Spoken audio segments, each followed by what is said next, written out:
Now just imagine being able to let it rip like you once did as a kid. Oh, you are a kid?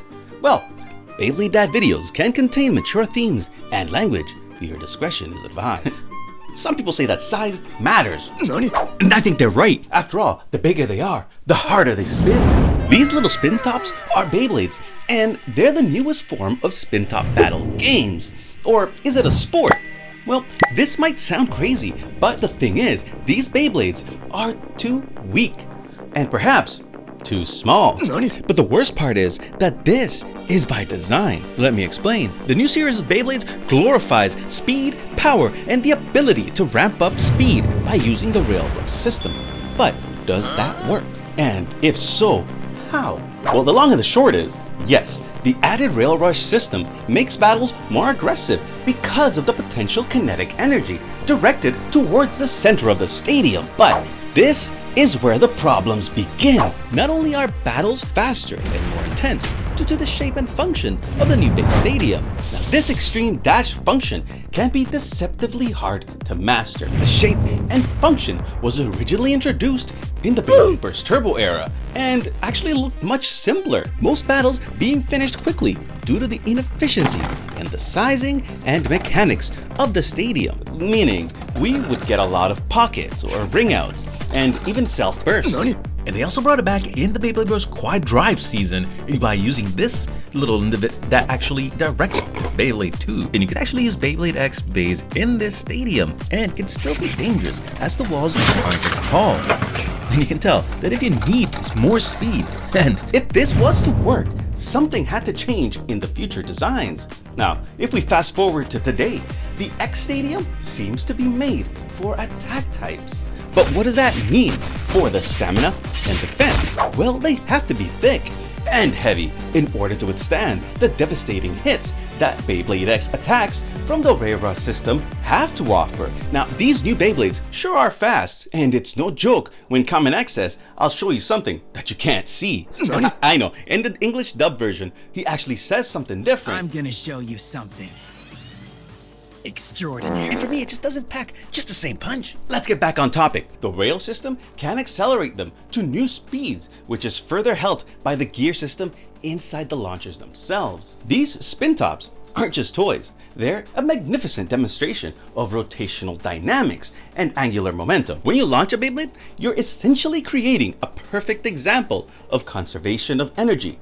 The kinetic energy stored in the launchers transfers to the Beyblade, causing it to spin with incredible velocity. The shape of the Beyblade's tip and the stadium can actually influence how that energy is distributed and dissipated throughout a match. It's like a miniature physics experiment right before your eyes. But there's more. The engineering behind Beyblades is a testament to human creativity and precision manufacturing. Beyblades are designed to withstand incredibly high speed collisions and spinning at thousands of rotations per minute or per second. The material science involved in creating a Beyblade that can survive such intense battles is mind-blowing. From the metallurgy of the layers to the intricate gear mechanisms in these launchers, each Beyblade is essentially a tiny marvel of modern engineering. Herein lies the problem many are now facing. Breaking Beyblades isn't a new thing. Now, some Beyblade layers are notorious for being weak, whether from the shape of the layer, the corresponding season it belongs to, and even the material type. Metal, in this case, seems to be a solid choice, no pun intended. Hasbro and Takara Tomy have both used metal in the Beyblade layers in the past, like for the Metal Saga series, and even before that with the HMS system. And this helps a Beyblade's longevity. Plus, the fact that these layers, or blades, are spitting at over 10,000 RPM. Well, actually, that's not the whole truth. I actually asked AI for the calculation of this. Now take a look. So according to Gemini, if we solve for a basic launch using a ripcord launcher and inside of the Beyblade X system, it'll give us about 26,000 RPM. And that rotational energy can turn into linear energy once that Beyblade touches that accelerator rail. And that linear speed can translate to about 11 meters per second, or approximately 40 kilometers per hour. And knocking each other around in battle makes it a crucial point that they be durable. But in my opinion, they're so weak.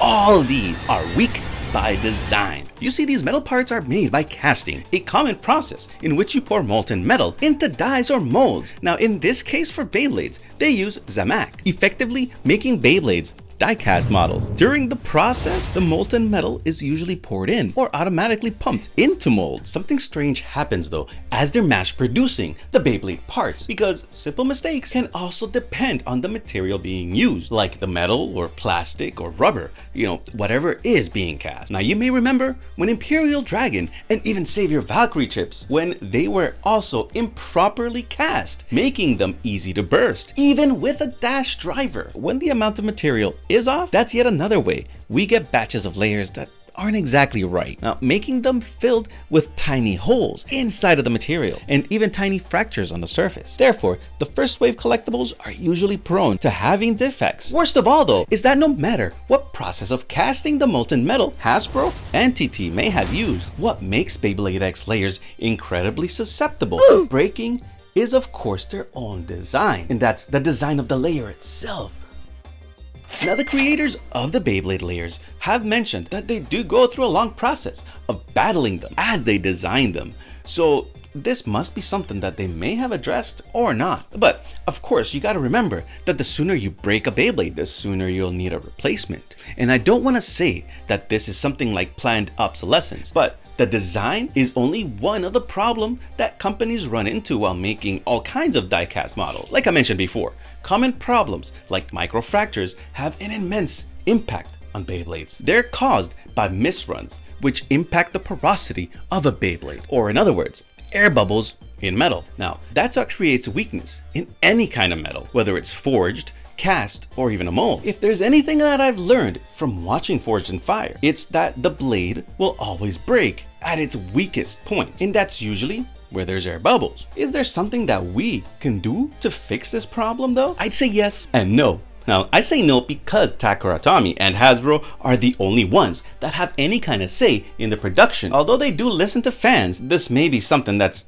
too late to fix anyways. But on the other hand, I do say yes, because the Beyblade community is so big and has some amazing creators like BenchBlade and the lesser known Jawasjunkyard, which make first and second series Beyblades out of metal. What we can also do is keep all the metal from the Beyblades that we have had to forge our own. Yes, I've talked about making a Beyblade with meteorites before in this video, that we can cast our own parts with something like this kiln and a sand cast kit. It's definitely not an easy thing to do. This may be the future of Beyblade though, one where your power would be limited only by your own imagination and of course design. So are Beyblade X's weak? Well, that depends, because a lot of good designs came out of it. Now, do you think that the CX line has fixed the issues of breaking, or just made it worse with all the new parts? From creating launcher parts in metal, specifically the gears inside them, the future will be created by you. So remember, adults, just as much as teens and children, need playtime too. Now, whatever that is for you, be it sports, Beyblade,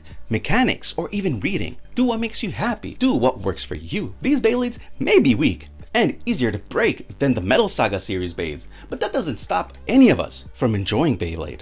Remember, if you work hard, you can play harder, just like this Beyblade Dad. Right!